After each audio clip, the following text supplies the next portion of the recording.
오늘 한국 교회에 아마 가장 많은 공부가 필요한 분야가 있다면 이 성령론이 아닌가 싶습니다. 성령에 대한 많은 오해가 있고 우리가 이 성령 하나님에 대해서 성경에 굉장히 많은 가르침이 있음에도 불구하고 우리가 거기에 대해서 무지한 경우가 참 많은 것 같습니다. 그래서 앞으로 이 4개월의 공부가 저와 여러분에게 귀한 깨달음의 기회와 또 성령님의 능력을 덧입고 사는 축복의 기간들이 되기를 바랍니다.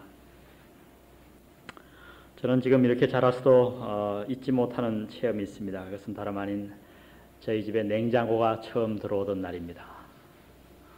전화가 처음 들어온 날도 제가 기억을 하고요. 근데 냉장고 처음 들어오던 날이 훨씬 더 기억에 남는 것 같아요. 제가 상당히 어렸을 때인데 어느 날 냉장고가 들어왔어요. 배달원이 이렇게 해가지고. 그래서 모든 식구들이 그날 아마 잠을 못 잤던 것 같아요. 배달원이 가서 무슨 신주단지 모시듯이. 그래서 저희 어머니가 설명을 해 주셨어요. 제가 어린데 이 안엔 뭐든지 넣어도 안 썩는다고. 그동안 아이스 깨끼를 맨날 아이스 깨끼 그 장사가 이 얼음을 메고 지나가면은 그 무슨 이동 냉장고가 없잖아요. 그러니까 아이스 깨끼 공장에서 그 얼음을 채워와 가지고 먹어보면 어떤 건 단단하고 맛있는데 어떤 건 반쯤 녹아갖고 벌써 물이 질질 흐른단 말이에요. 근데 그런 아이스크림도 아이스 깨끼도 넣어놓으면은 몇 달이고 거기서 안 녹고 그걸 먹을 수 있다는 거예요. 그게 도저히 마술 같기도 하고 믿어지지도 않고 말이죠. 그래서 뭐 아이스 깨끼도 안 녹고 음식을 넣어놔도 안 변하고 말이죠. 우리 맨날 어릴 때는 저 시골에 살았기 때문에 자방고등어를 먹었잖아요. 그놈의 고등어가 왜 이렇게 짜든지 냉장고가 없으니까 소금을 있는 대로 다 뿌려놔가지고 뭐 고등어 한 10분의 1 조각이면 온 식구가 밥 한 그릇 다 먹었던 것 같아요. 짜가지고. 근데 소금을 안 쳐도 고등어도 안 변한다 그러죠. 정말 기대에 부풀었습니다. 그래서 그날 뭐 집에 있는 음식 없는 음식을 다 진열을 해가지고 그 냉장고에다 이제 다 진열을 했어요. 안 변한다. 밤에 잠이 잘 안 오는데 아침에 엄마가 아이스 깨끼도 사다가 거기다 넣었는데 그게 정말 안 녹나. 아침에 학교 가기 전에 얼른 그걸 열어봤어요. 근데 웬걸요? 철퍼덕하게 다 녹았어. 그래서 연락을 했습니다. 그래 갔더니 기술자가 잘 안 올라 그래요. 가지고 이제 설명을 했습니다. 다 설명을 하고 했더니 그 기술자가 이제 묻는 거예요. 냉장고를 여니까 불이 들어옵니까? 불이 안 들어오거든요. 거기 왜 전기가 들어오냐고. 전기가 안 들어왔다고. 그 다음에 집에 가서 이렇게 모다에다가 냉장고에다 기를 대보라는 거예요. 그럼 웅 하는 소리가 나야 된다고. 집에 와서 웅 하고 또 아버지 어머니가 다 이렇게 소리를 내보니까 그게 소리가 없거든요. 가서 또 없다 그랬어요. 그게 안. 그랬더니 한번 가갖고 냉장고 뒤에 전기가 사시꼬매 콘센트에 꽂혔는가 확인해 보라는 거예요. 그래 아니나 다를까 집에 와 보니까 그게 안 꽂힐 거예요. 죽도록 날라다 놓고 그걸 안 꽂혀. 지금도 참 생각이 나는 아주 재미있는 일이었는데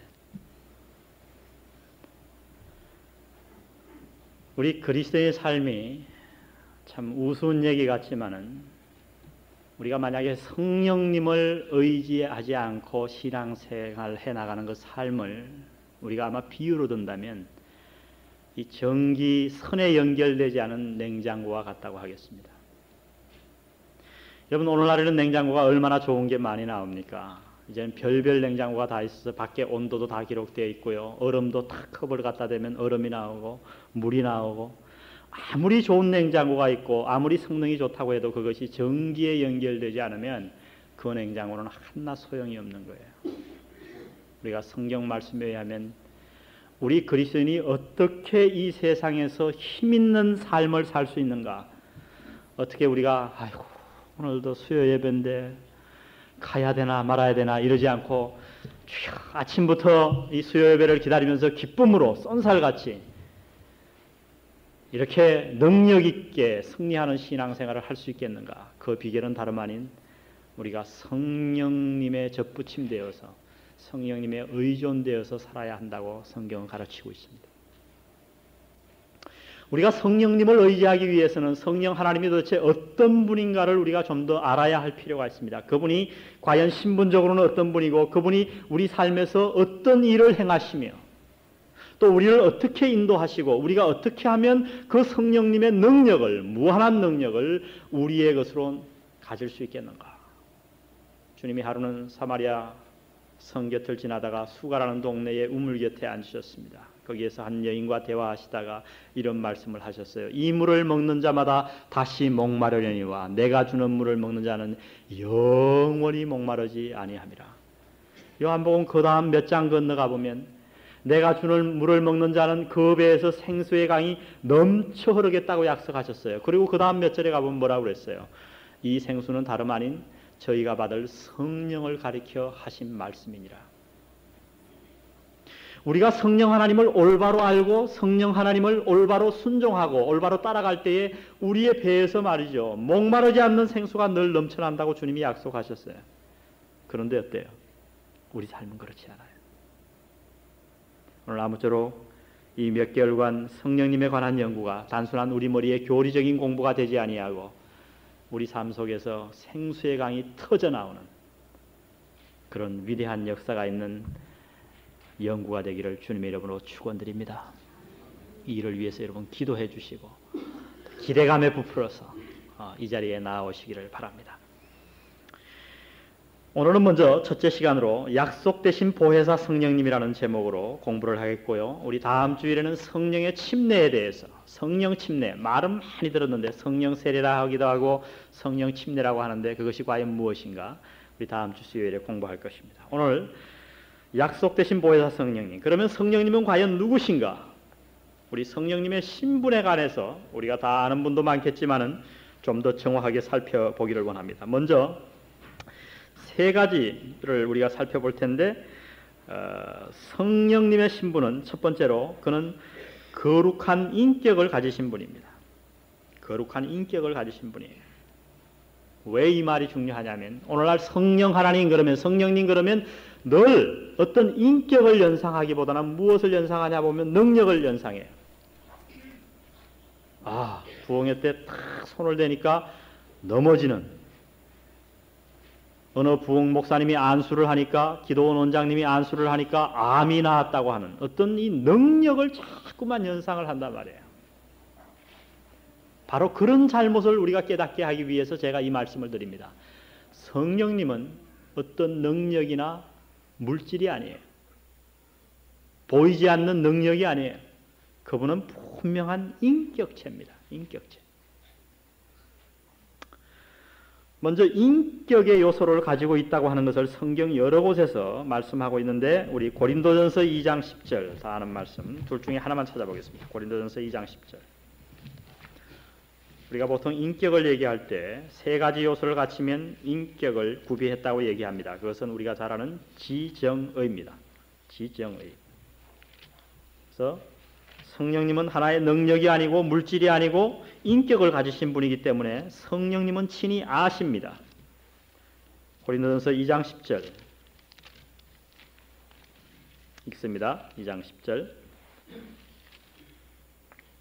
오직 하나님이 성령으로 이것을 우리에게 보이셨으니 하나님의 모든 비밀을 성령 하나님을 통해서 우리에게 보이셨다는 거예요. 성령은 모든 것, 곧 하나님의 깊은 것이라도 통달하시느니라. 성령 하나님이 하나님에 대해서 가장 많이 아신다고 하는 것을 증명하기 위해서 11절에 사람의 사정을 사람의 속에 있는 영 외에는 누가 알리요? 여러분, 여러분의 사정을 누가 잘 알아요? 여러분이 가장 잘 알잖아요. 같은 부부도 몰라요. 여러분만이 알아요. 그거와 똑같이 이와 같이 하나님의 사정도 하나님의 영 외에는 아무도 알지 못하느니라.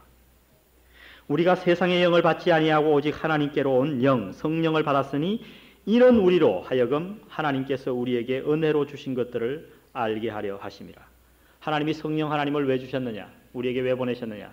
하나님께서 우리에게 은혜로 주신 것들이 얼마나 놀라운가. 그것을 이 땅에 사는 동안 다 알게 하기 위해서 성령 하나님을 주셨다고 하는 거예요. 근데 성령 하나님은 인격적인 하나님이시기 때문에, 인격을 가지신 분이기 때문에 그가 여러 것을 다 알지만은 특별히 하나님에 관한 모든 것을 다 깊이 안다고 하는 겁니다.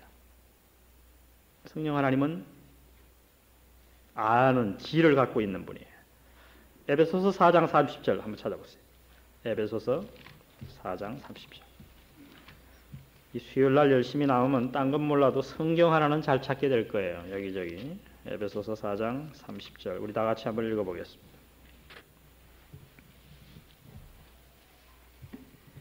314페이지 시작. 하나님의 성령을 근심하게 하지 말라. 그 안에서 너희가 구속의 날까지 인치심을 받았느니라. 예.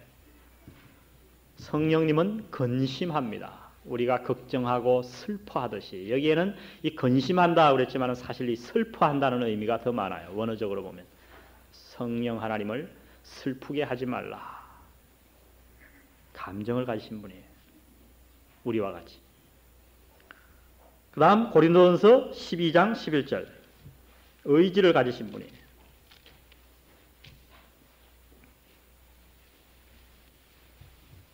성경 여러 군데에 성령님께서 의지를 가지셨다는 것을 증명하지만은 11절 특별히 보면 이 모든 일은 같은 한 성령이 행하사 그 뭐대로? 뜻대로 각 사람에게 나눠주시느니라. 은사에 대해서 얘기하는 거예요. 은사는 우리가 달라고 그래갖고 소나무뿌리 뽑아가지고 억지로 받는 게 아니고 그런다고 주시는 게 아니고 성령 하나님이 나눠주시는데 뭐대로 나눠주시냐면 자신의 뜻대로요. 그러니까 성령님은 하나님이 부리시는 단순한 힘이 아닙니다, 여러분. 아시겠습니까? 그걸 반드시 아셔야 돼요. 어떤 부흥사가 마음대로 얍 하면 성령님이 그저 역사하는 하나의 기운이 아니라는 거예요. 이 오해를 우리가 완전히 벗어야 돼요. 제가 거듭 지난번에도 말씀드렸지만은 삼위일체 하나님 가운데 오늘날 가장 멸시를 받으시고 모독을 받으시는 하나님이 어느 분이냐? 성령 하나님이에요. 특별히 부흥회 가보면 저는 아주 어떤 강사님들과 그 교인들을 위해서 기도를 많이 합니다. 앉아서. 무슨 성령님을 자기가 부리는 자기는 주인이요. 그 성령 하나님은 그냥 능력이에요. 부흥사가 손같이 되면 얕하고 그냥 성령님은 역사하셔야 되는. 그렇지 않아요. 성령님은 자신의 뜻대로 역사하시는 줄 믿습니다. 우리의 뜻이 아니에요. 어떤 능력 많은 기도원장의 뜻대로 역사하시는 게 아니에요. 자신의 뜻. 그분은 거룩한 인격을 가지신 분입니다. 그리고 성경 우리가 좀 더 연구하는 김에 성경 공부니까 조금 더 깊이 가보겠습니다. 인격체에 사용되는 대명사가로 불리워졌어요. 우리 요한복음 15장 한번 가보세요. 성령에 관해서 가장 깊은 가르침을 준 성경이 어디냐면 요한복음이에요. 그 중에서도 요한복음 14, 15, 16장 마지막 고별 설교 가운데서 예수님께서 이 성령 하나님에 관해서 가장 많은 가르침을 줬어요. 그 15장 26절에 보면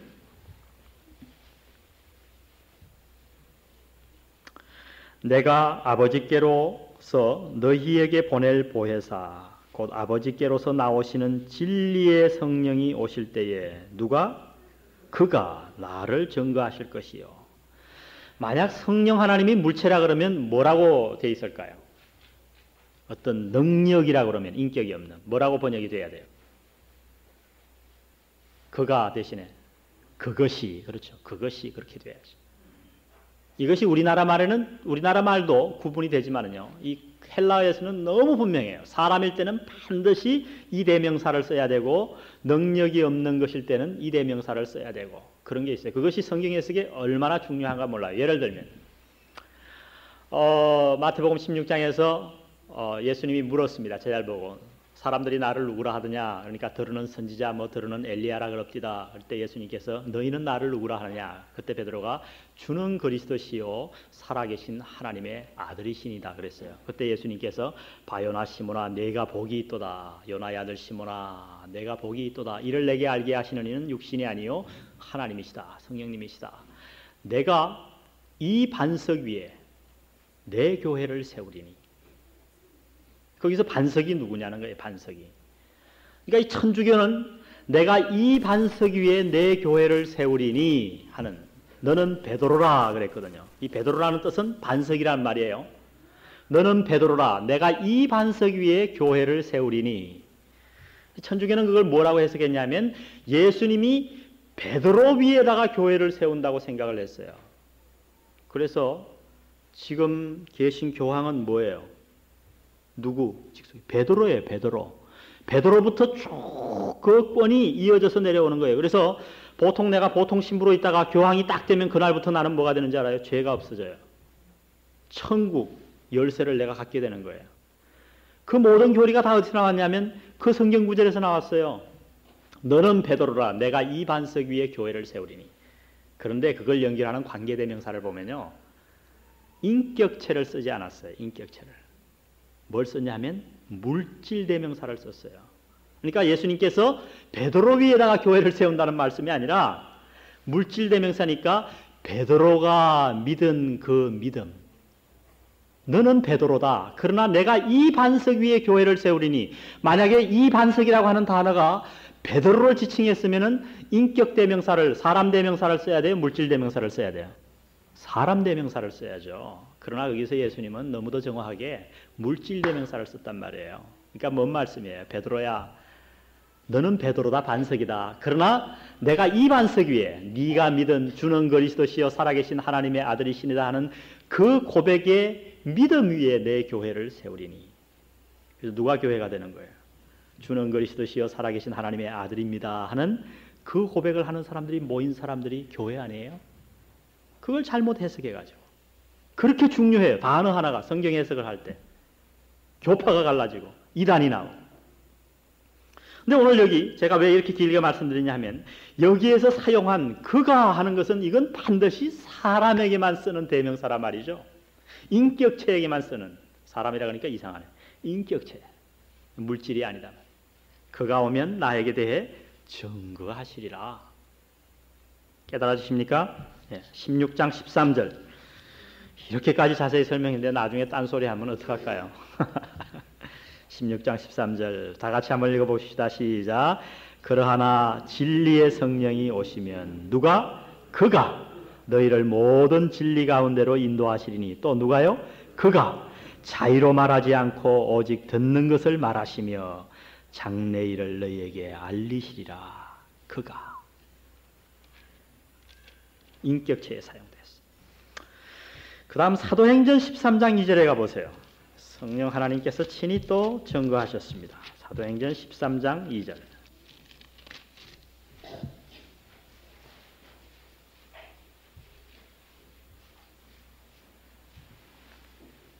잘 보십시오.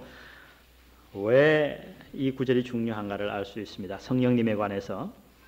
주를 섬겨 금식할 때에 성령이 가라사대. 성령이 말을 했어요. 근데 스피카인가? 스피카도 말을 하니까. 근데 내가 불러 시키는 일을 위하여. 누가 시켜요? 내가. 여러분, 바위가 내가 이렇게 말할 수 있나요? 아니죠. 내가라고 말할 수 있는 것은 1인칭이지만 누구의 인격체만이 그런 말을 쓸 수 있는 거예요. 내가 불러시키는 일을 하라. 이 구절이 그래서 성령 하나님에 관해서 중요한 구절이 되는 거예요.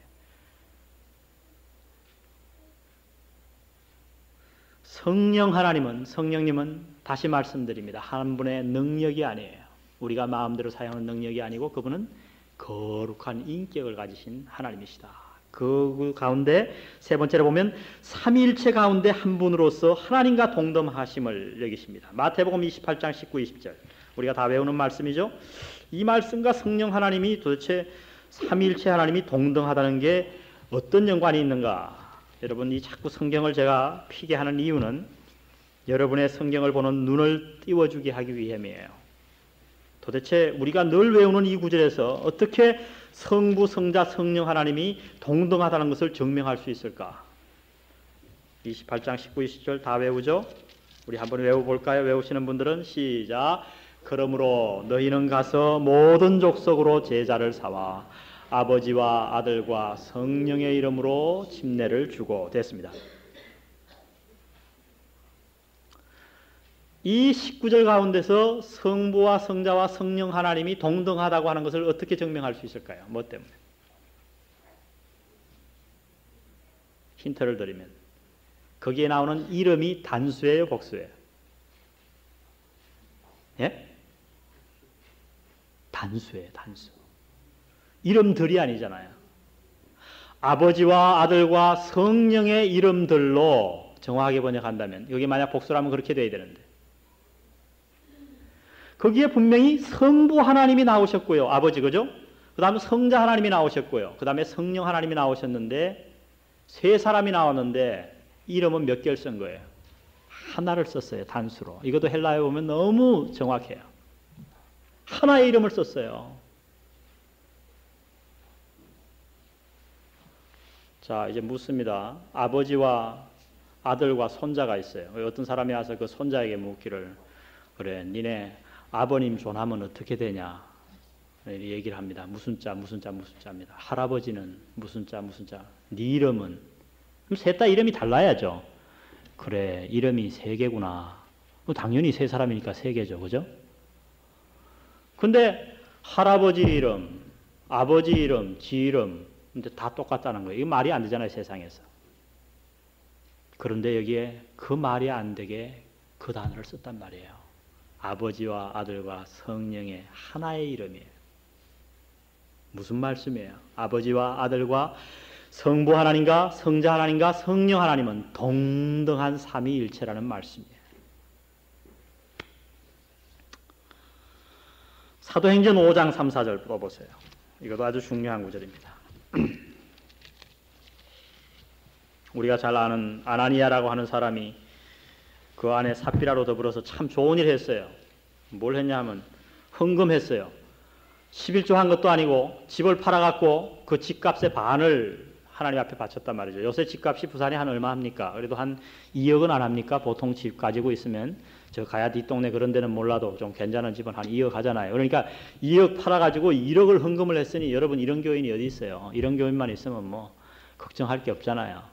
얼마나 좋은 일 했는데 헌금하고 죽었어요. 둘 다 죽었어. 이 왜 이렇게 어리석은 일을 했나 몰라요. 이게 왜 죽었냐 하면 거짓말 했단 말이죠. 뭔 거짓말 했냐면 그냥 내 집을 팔았는데 내가 반만 바쳤습니다. 이러면은 참 천국의 상도 쌓이고 칭찬받고 이 땅에서 축복받았을 텐데 아이 반 바치고선 우리 집 팔은 걸 내가 다 바쳤습니다. 그렇게 거짓말 했어요. 그리고서는 2억 받아놓고 집 팔아가지고 다 바친다고 교인들한테 막 다 강구하고 목사님한테도 그렇게 얘기해놓고는 1억만 떡 갖다 바쳤어요. 그랬더니 3절에 보세요. 베드로가 가로되 아나니아야 어찌하여 사단이 내 마음에 가득하여 내가 누구를 속이고 성령을 속이고 땅값 얼마를 감추었느냐. 땅이 그대로 있을 때에는 네 땅이 아니며 판 후에도 내 임의로 할 수가 없더냐. 그죠? 임의로 할 수 있어요. 하나님이 안 바친다고 누가 죽여요? 그 다음에 보세요. 어찌하여 이 일을 내 마음에 두었느냐. 사람에게 거짓말한 것이 아니요. 누구요? 하나님께로다. 3절에는 누구를 속였어요? 성령을 속였어요. 근데 4절에 네가 하나님을 속였다고 얘기합니다. 성령님과 하나님이 똑같음을 보여주는 중요한 구절이에요. 중요한 구절이에요. 우리 성도님들 가운데는 이러한 어리석은 죄를 범하는 자가 없기를 간절히 주의 이름으로 부탁드립니다. 네. 아나니아가 지은 죄가 뭐겠어요? 사람에게 잘 보이려고, 이름 내려고. 그 반만 내도 이름이 굉장히 났을 텐데 전 이거 읽을수록 참 얼마나 어리석은지 모르겠어요. 돈 내고 저주받고 말이죠. 우리가 그러기 쉬워요. 여러분. 어떤 자세로 바치느냐 그게 참 중요합니다. 성령님을 속였다. 성령 하나님을 속인 것이 곧 하나님을 속인 것이다. 이렇게 말씀하는 것입니다. 자, 글을 또 한 군데 보면 성령님의 신분은 어떤 분이냐 하면 삼일체 가운데 한 분으로서 하나님과 동등하십니다. 그것은 사실 동그라미 3번이 아니고 그게 갈로 2번이 돼야 돼요. 그리고 보혜사는 갈로 3번이 돼야 돼요. 그걸 좀 고쳐주세요. 제가 잘못했습니다. 삼위일체 가운데 한 분으로서 하나님과 동등하신 그것이 성령님의 신분이에요. 성령님의 신분이 세 개인데 거룩한 인격을 가지신 분이고 삼위일체 가운데 한 분으로서 하나님과 동등하신 분이고 세 번째는 보혜사입니다. 그래서 갈로 1, 2, 3 이렇게 되는 거예요. 그냥 둬도 돼요. 되기는. 잘 모르십니다. 자, 요한복음 14장 16, 17절 아주 중요한 구절인데 우리 다 한번 펴보십시다. 요한복음 14장 16, 17절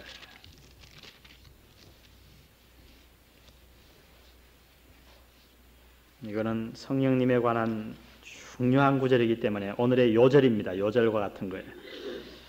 제가 있습니다. 내가 아버지께 구하겠으니 그가 또 다른 보혜사를 너희에게 주사 영원토록 너희와 함께 있게 하시리니 저는 진리의 영이라 세상은 능히 저를 받지 못하나니 이는 저를 보지도 못하고 알지도 못함이라. 그러나 너희는 저를 아나니 저는 너희와 함께 거하심이요 또 너희 속에 계시겠습니다. 여기 보니까 보혜사라 그랬어요. 보혜사. 성령님의 신분은 어떤 분이냐 하면 보혜사예요. 여러분 보혜사가 뭐예요? 이 뜻 아는 분은 이거 굉장한 국어 실력을 가진 분이에요. 제가 국문학자한테 예수 안 믿는 국문학자한테 이걸 딱 물었더니 몰라요. 교수도 모르더라고요. 보혜사가 뭔가 보혜사가 뭐냐고. 처음 들어본다고. 뭐예요? 이건 굉장히 어려워요. 우리나라 말로 번역을 그냥 보혜사라고 해놨는데 여러분 보혜사라는 말은 그냥 싹 잊어버려야 돼요. 아, 이 보혜사, 이 말은 이렇게 했지만 그 뜻을 자꾸 생각하려고 그러지 말고 그냥 성령 하나님을 그렇게 불렀구나. 근데 왜 이렇게 불렀을까? 이런 뜻으로 생각을 했어요. 왜 이렇게? 이건 정확하게 번역을 하면 뭐냐면 곁에 서서 돕는 사람이에요. 곁에 서서 돕는 사람. 그러니까 이렇게 길게 얘기할 수 없잖아요. 그러니까 보혜사. 무슨 보자 무슨 해자를 썼는지 모르겠어요. 한자 잘 아시는 우리 이천석 집사님 같은 분은 아실는지 모르겠어요. 혹시 한자 성경 갖고 계시면 보혜사. 하여튼 보할 보예요? 몸보신 봅니까? 도울보인가요? 뭐 네, 보혜사. 하여튼 옆에 서서 돕는 자. 이렇게 번역할 수 있어요. 왜 이런 단어를 쓰냐 하면 그런데 여기 보세요. 또 다른 보혜사를 성령님 말고 보혜사가 그러니까 또 있었죠. 그죠? 그 얘기죠. 이해가요? 내가 또 다른 보혜사를 그랬잖아요. 그러니까 성령님이 다른 보혜사면은 또 보혜사가 한 분 더 계셔야죠. 그 보혜사가 누구예요? 예? 누구요? 우리 나자매님 크게 얘기해봐요. 예, 예수님. 예수님이 보혜사예요. 예수님도. 예수님이 이 땅에 무엇하러 오셨냐 하면 우리를 위해서 대신 죽으러 오셨지만은 그러나 제자들을 위해서는 뭘 하러 오셨냐면 그 제자들을 도와주기 위해서 오셨어요. 그 제자들을 하나님의 진리와 천국과 구원의 도리와 이 땅에서 어떻게 살아야 할 건가 하는 것을 잘 지도해 주고 돕고 여러분 예수님이 그렇게 하셨잖아요. 제자들이 낙심했을 때 찾아가서 격려해 주시고 잘못했을 때 찾아가서 호통치시고 미련해서 못 깨달을 때 찾아가서 그를 깨우치게 해 주시고 그게 보혜사의 역할이란 말이죠. 그런데 주님께서 성령님을 부르면서 내가 또 다른 보혜사를 보낸다 할 때 이 다르다라고 하는 단어에 제 설교를 잘 들은 분은 기억이 날 거예요. 제가 영안교회 와서 두 번째 주일인가 마태복음에서 설교할 때 헬라어에는 다르다라는 말이 두 개를 썼어요. 우리는 다르다 그러면 하나로 쓰는데 종류가 같을 때에 다르다는 단어와 종류가 다를 때에 다르다는 단어를 다르게 썼어요. 구분해서 썼어요. 예를 들면 저하고 양영광 집사님하고 다르죠. 뭐가 제일 틀릴까요? 저는 성격이 그냥 인자하잖아요. 그죠? 우리 양 집사님은 뭐예요? 좀 불같은 데가 있으시잖아요. 근데 요새 양 집사님 제가 14년 전에는 굉장히 불같으셨는데 요새 와보니까 굉장히 이제 뭐예요? 유순하게 이렇게 변해 가시는 것 같아요. 제가 그거 보니까 얼마나 축복이 되는지 몰라요. 저하고 양집사님하고 뭐 아무리 똑같이 하려고 그래도 달라요. 그러나 저하고 양집사님하고 다른 거하고 저하고 이 마이크하고 다른 거하고는 다르죠. 그죠? 이 양집사님하고 저하고 다를 때 뭐라고? 같은 종류의 단어를 쓰는 거예요. 그때는 알로스라는 헬라의 단어를 썼어요. 알로스. 알라스 그렇게 외우세요. 알랐다고. 근데 종류가 다를 때에 다르다는 단어는 헤테라스라는 단어를 썼어요. 그런데 여기에 내가 또 다른 보혜사를 너희에게 보내리니 어떤 단어를 썼을까요? 종류가 같은 걸 썼을까요? 다른 걸 썼을까요? 예? 다른 걸 썼어요. 네, 잘못 설명. 뭘 썼을까요? 예, 종류가 같은 걸 썼죠. 지금 뭔 말씀이에요? 내가 다른 보혜사를, 다르긴 다른데 종류가 같아요. 예수님도 보혜사고 성령님도 보혜사라 이 말이에요. 그런데 그 두 분은 차이가 없다 이 말이에요. 똑같은 분이다. 삼위일체 한 분이다 이 말이에요. 똑같은 사람, 양집사님과 저하고 똑같은 사람이듯이 이 예수님과 보혜사는 똑같은 인격체를 가진 똑같은 하나님이시다. 또 다른 보혜사를 너희에게 보내리니. 지금 굉장히 중요한 얘기를 하는 겁니다.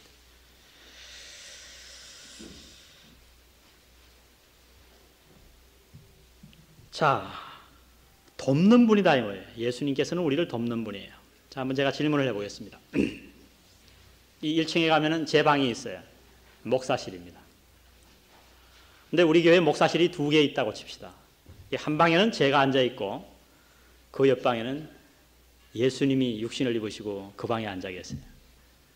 그러면 여러분이 고민거리가 생겼어요. 그러면 여러분이 어느 방문을 놓고 할까요? 아이 괜찮아요. 솔직히 얘기하세요. 아마 제 방은 씨가 마를 거예요. 뭐하러 오겠어요? 저부터도 그 방에 안 앉아 있어요. 저부터도 예수님한테 뛰어갔지. 지금 예수님이 하시는 말씀이 뭐냐면 성령님의 역할이 뭐냐 하면 우리의 상담자여 우리를 도우시는 분이라 이거예요. 이 지구상에 수많은 사람들이 있지만은 누가 우리를 가장 잘 도와줄 수 있는가? 잘 들으세요. 누가? 다른 사람이 아니라는 거예요. 예수님이잖아요. 예수님이 만약에 이 땅에 인간의 몸을 입고 딱 우리 영안교회에 맨날 주일날 오신다 그러면 여러분이 뭐 당연히 예수님한테 뛰어갈 거 아니에요. 조금만 몸이 아파도 예수님. 뭐 걱정거리가 생겨도 예수님. 그런데요, 신기하게 사람들이 내 안에 계신 성령 하나님한테는 고민거리가 생기면 먼저 찾아가지 않더라는 거예요. 왜 그런지 아세요? 우리가 몰라서 그래요. 그 성령 하나님이 예수님과 똑같은 보혜사라고 하는 사실을 우리가 몰라서 그래요. 무지해서. 앞으로 이 말씀을 들은 우리 사랑하는 영한 성도들은 그러한 어리석음을 범치 않기를 주의 이름으로 축원드립니다. 어려운 일 당했을 때 사람 찾아가지 마세요. 저를 의지하지 마세요. 우리가 좋은 사람에게, 믿음이 좋은 사람에게 상담을 구할 수 있어요. 내 믿음의 선배에게 빨리 찾아가서 전화하고 의논할 수 있어요. 그러나 여러분, 우리가 먼저 선행돼야 할 일이 있습니다. 성령 하나님, 우리 안에 계신 이 성령 하나님, 보혜사 하나님과 의논해야 될 줄 믿습니다. 주님은 그것을 기다리고 계신 거예요. 그것을 저와 여러분에게 지금 가르쳐주고 계신 거예요. 이 내 안에 계신 이 보혜사 성령 하나님이 누군지를 분명히 알 때에, 그러므로 우리는 당황할 필요가 없어요. 어떤 일이 생겨도. 왜요? 예수님 손 붙잡고 있는데요. 저는 늘 잘 때 손을 잡고 자요. 우리 집 사람 손을 꼭 잡고 자는 건 아니에요. 신혼초에는 꼭 잡고 잤는데 요새는 별로 기억이 없어요. 저는 누굴 손을 잡고, 늘 그렇게 생각합니다. 가슴에 이렇게 손을 얹고 제가 잘 자는데 예수님 손을 이렇게 잡고 자요. 성령 하나님의 손을 내가 잡고 잔다. 얼마나 편한지 몰라요. 그리고 제가 많이 기도해요. 아멘 하잖아요. 아멘. 8시 됐다고 끝내라고 그러는 것 같은데요. 보혜사의 의미입니다. 만약에 예수님께서 말이죠, 성령 보혜사와 왜 똑같은 보혜사인데 예수님은 떠나고 성령님을 이 땅에 보내셨을까? 근데 만약에 예수님이 떠나지 아니하시고 이 땅에 그냥 계셨으면 우리에게는 굉장히 유익이 못 돼요. 왜요? 예수님의 이름으로 오신 보혜사는 어떤 제약을 받으셨어요? 누가 제약한 게 아니라 스스로 제약을 했어요. 빌립보서 2장의 5절에 보면 스스로 인간이 되셨고 스스로 사람의 모양이 됐어요. 그러니까 자신의 그 하나님이시지만은 하나님의 능력을 스스로 제한하신 거예요. 그래서 배고픔도 느끼셨고 동시에 나타날 수도 없었어요. 한국에 나타나시고 미국에 나타나실 수도 없었어요.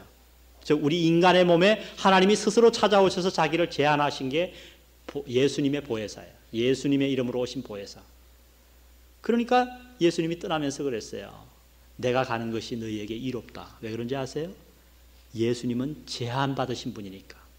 근데 그 제한받은 분이 떠나고 인간의 육체의 제한을 받지 않으시는 무소부재하시고 전지전능하신 자기의 능력을 조금 더 제한하지 않으시고 다 발휘하시는 성령 보혜사가 우리 안에 계신 줄 믿습니다. 아멘. 그래서 그분이 제 마음 안에도 계시고 여러분 안에도 계신 거예요. 어디에도 계신 거예요.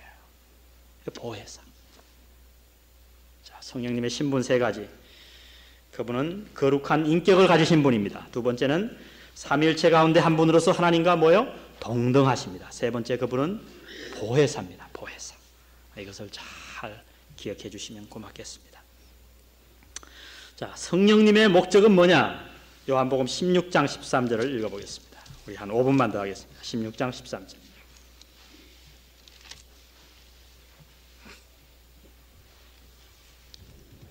그러하나 진리의 성령이 오시면 그가 너희를 모든 진리 가운데로 인도하시리니 그가 자의로 말하지 않고 오직 듣는 것을 말하시며 장래 일을 너희에게 알리시리라. 그가 내 영광을 나타내리니 누구의 영광일까요? 예수님의 영광. 내 것을 가지고 너희에게 알리겠음이니라. 성령님의 오신 목적은 하나예요. 뭐냐면 예수님을 영화롭게 하는 거예요. 예수님의 영광을 나타내는 거예요. 아, 그러면 성령 하나님은 예수님보다 좀 낮은 분인가 보지? 그렇지 않아요, 여러분. 결국 무슨 말씀을 하냐면 성령님이 하시는 일을 두 개로 말했는데 하나는 진리를 알리는 거고 하나는 예수님을 영화롭게 하는 거래요. 그러면 진리가 뭐냐? 우리가 늘 진리 얘기하는데 진리가 여러 가지가 있지만 성경에 결국 여기서 말하는 진리는 한 가지예요. 누가 진리일까요? 예수님이 진리예요. 내가 그래서 하나밖에 없는 진리요. 성령님이 하시는 일이 뭐냐? 진리를 우리에게 가르쳐주는 거예요. 그러니까 뭐냐 하면 예수님을 우리에게 가르쳐주는 거예요. 그러면 예수님이 왜 그렇게 중요하냐? 예수님이 왜 진리냐? 제가 말씀드렸죠. 하나님이 저와 여러분에게 하시고자 싶어하는 심장, 말씀의 핵심이 누구에게 나타나 있다고요?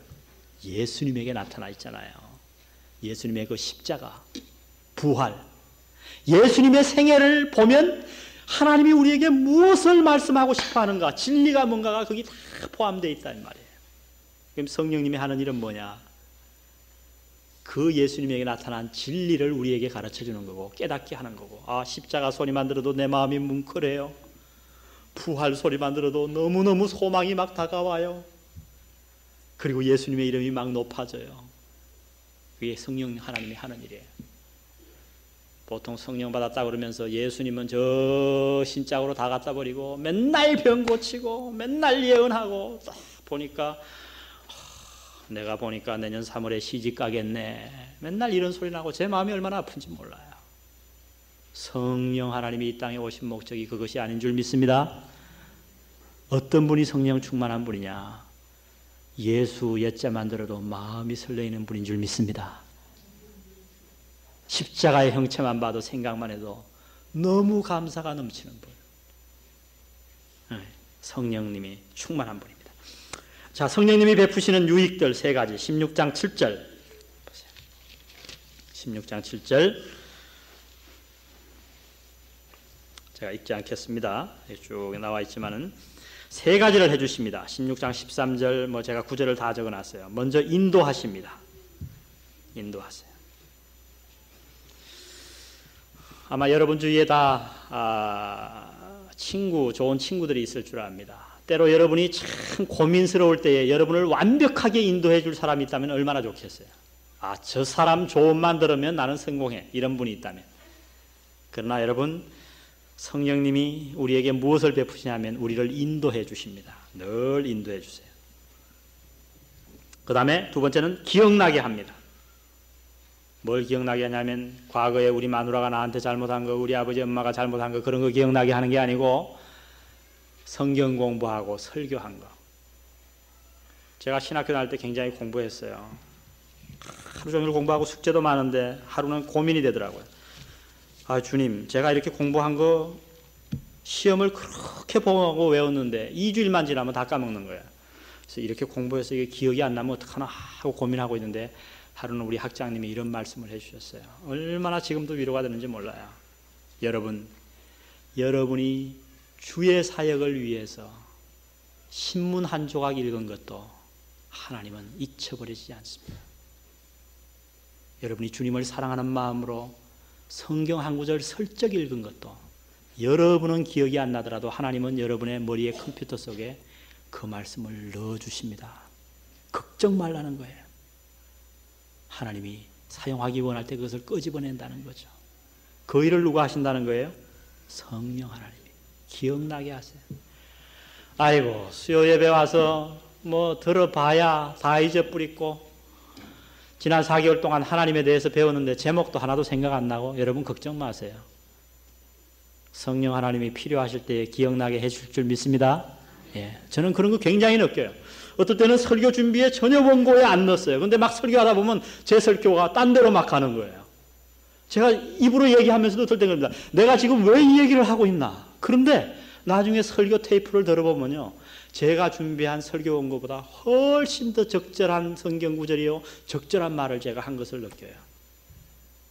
누가 기억나게 하셨어요? 성령 하나님이 기억나게 하셨어요. 걱정 말고 많이 들으시고 성경 공부하시기를 바랍니다. 그 다음 평안을 주세요. 평안. 성령 충만한 증거는 늘 평안이에요. 교회 열심히 나오고 막 성경 공부도 열심히 하는데 늘 보면 초조한 사람이 있어요. 안절부절, 정서불안한 사람. 저는 이렇게 보면 뭔가 성령 충만한 분 아니에요.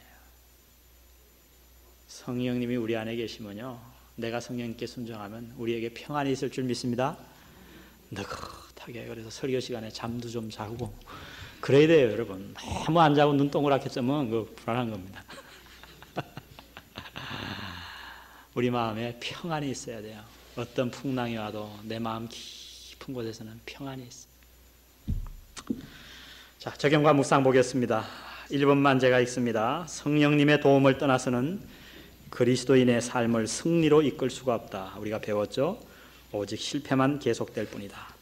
당신의 삶 가운데 계속 실패하고 있는 부분이 있는가? 오늘 그 부분을 성령님께 맡기라. 조용히 그분에게 도움을 요청하라. 한 주일 동안 이 적용이 저와 여러분에게 임하시기를 바랍니다. 우리 다 같이 172장 찬송 부르고 기도하고 마치겠습니다.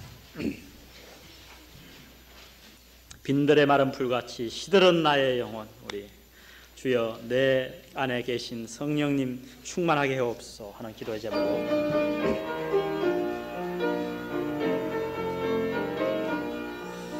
빈들의 마른 풀같이 시들은 나의 영혼, 주님의 허락한 성령 간절히 기다리네.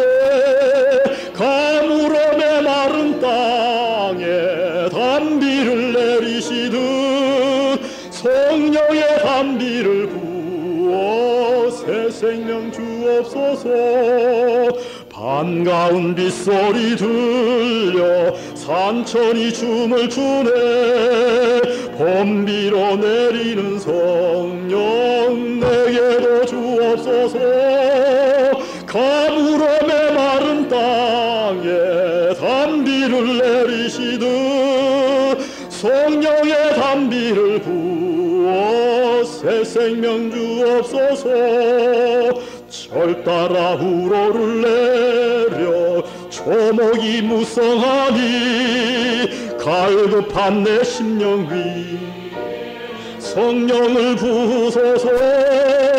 가물어 메마른 땅에 단비를 내리시듯 성령의 단비를 부어 새 생명 주옵소서. 참되신 사랑의 언약 어길 수 있사오랴. 오늘의 흡족한 은혜 주실 줄 믿습니다.